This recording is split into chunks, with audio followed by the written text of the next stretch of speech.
Olá, bom dia a todos, bem-vindos a mais um solo, creio que este é o 10º. O meu nome é Daniel Melo e vou-vos falar de dois temas. O primeiro tema é uma lista de um tweet de Brian Feroldi, de como obter independência financeira mesmo com uma carga enorme de dívida, e a outra é sobre cloud computing e sobre um ETF que vos pode ajudar a fazer uma espécie de investir específico em setor sem termos que selecionar diferentes empresas dessa mesma área que nos interessa. É uma forma diferente de investir, mas que vocês têm que estudar antes de se meterem nisso e saber que um ETF que está exposto a uma área, a um setor específico de um país ou do mundo inteiro, corre mais riscos do que um setor, um ETF que esteja diversificado em múltiplas áreas e múltiplos países. E eu vou-vos dar um exemplo. Imaginem o setor energético, um ETF específico disso está carregadinho de empresas de petróleo, gás, carvão. Essas empresas estão atualmente um bocado em declínio, dado a ver estamos em posição de transição energética e com um potencial de crescimento não tão grande. À medida que outras empresas que são agora pequenas de energia renovável entram nesses ETFs, elas vão ter um potencial de crescimento maior. Mas até lá vai haver uma queda progressiva desses ETFs e o vosso dinheiro, em vez de estar a crescer, vai diminuir, pelo menos nos primeiros anos. Mas vocês têm que estar conscientes desses riscos quando estão a investir em ETFs de setores, porque ao comprarem um ETF específico de um setor, estão provavelmente a comprar todas as empresas desse setor. Se esse setor se extinguir ou não for relevante, o vosso potencial retorno não será de todo comparável a um ETF mais generalista. Era só esse o aviso que eu vos queria dar. E agora, indo à lista de Brian Feroldi, ele diz que isto é a história de um gajo chamado Lenny. Não é Lenin, é Lenny. Ele disse que teve a ver há uma empresa muito conhecida que tem vários podcasts de investimento chamado Motley Fool, e aquilo tem uma espécie de Reddit em que uma pessoa discute várias coisas e fala da sua vida e tira dúvidas, etc. E ele diz que encontrou um canadiano chamado Lenny e o Lenny partilhou a história nesse subreddit, digamos assim, do Motley Fool. E então ele diz, em 1998 o Lenny tinha 27 anos. Ele e a mulher sentiam-se presos porque a dívida deles, que eles têm em Portugal, nós não temos tanto isso, mas lá para eles estudarem nas universidades têm student loans. Estas dívidas, ao contrário de outro tipo de dívidas, uma pessoa não pode declarar falência, ou seja, uma dívida para a vida, e o estarem a pagar a dívida estava-lhes a consumir 30% de tudo o que eles ganhavam. Não estavam a ver forma de ter uma vida financeira boa e estavam a viver mesmo no limite e mal conseguiam ter os básicos. Então eles decidiram arriscar tudo de uma forma mesmo incrível. Eles pediram-se e foram para a Arábia Saudita.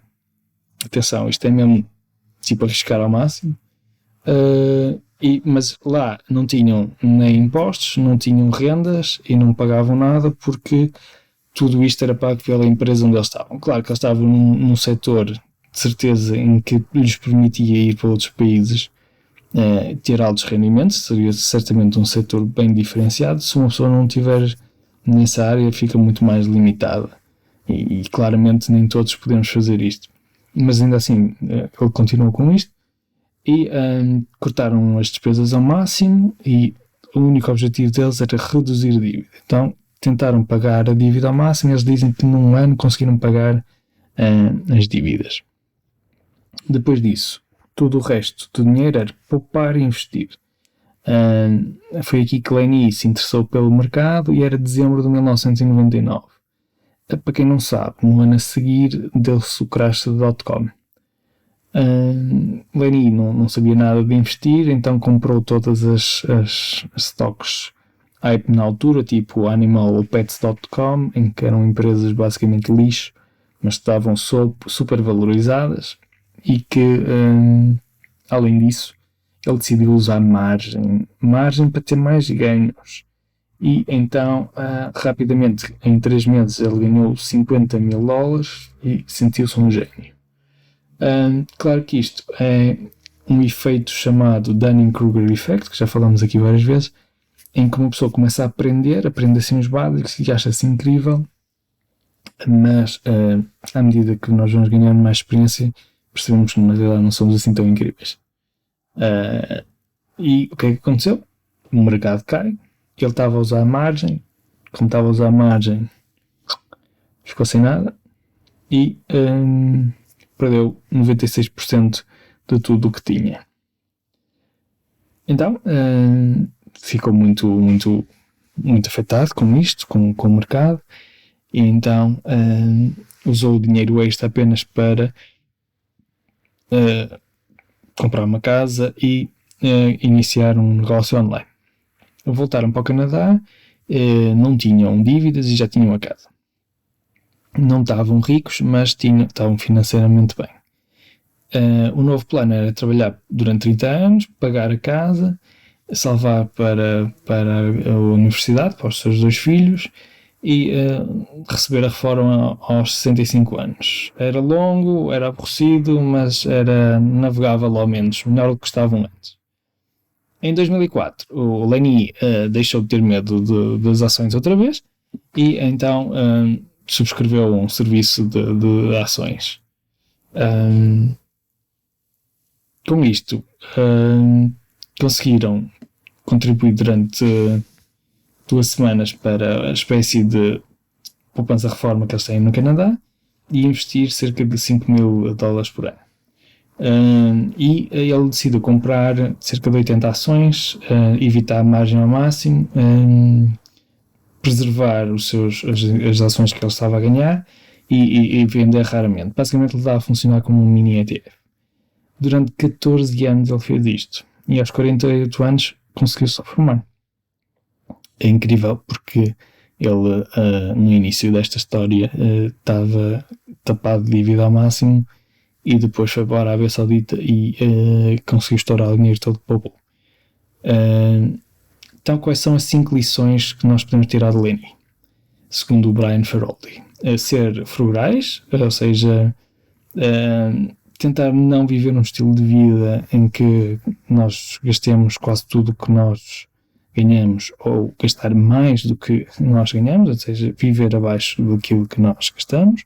Ser pacientes, tentar não ficar ricos imediatamente, apostar no efeito de compounding que nos permite ficar milionários ao longo prazo, tendo em conta que os primeiros 10 anos vão ser muito aborrecidos, mas depois aí o efeito de compounding é que explode. Vender raramente, porque há empresas que inicialmente são muito baratas e depois vão crescendo e depois explodem, e portanto não vender os vencedores. Investir a longo prazo, sempre tentar não no efeito imediato, nos dias que sobem, nos dias que descem, nas variações grandes. O que interessa é que algumas destas ações vão crescer imenso e vão compensar pelo portfólio todo. Tentar não ter medo de arriscar na vida e também em ações. Por exemplo, ele ir para a Arábia Saudita foi algo que lhe compensou imenso. Ele arriscou e conseguiu mudar a trajetória em que estava. E podemos não comprar ações individuais se nós não queremos. O que interessa é conseguirmos ter uma alta taxa de poupança e pelo menos investir em fundos de investimento. E pronto, esta é a história de Lenny e que pode ser a vossa história também. Quanto a ir à Arábia Saudita não sei, depende, só se quiserem, não é nada comigo, mas este tipo de decisões que às vezes nos dá muito medo pode efetivamente mudar a nossa vida. Relativamente a cloud computing, muitos já ouviram falar da cloud, principalmente se tiverem a Google Drive ou se tiverem a Apple Cloud, etc. Vocês sabem que as fotos todas vão para lá, etc.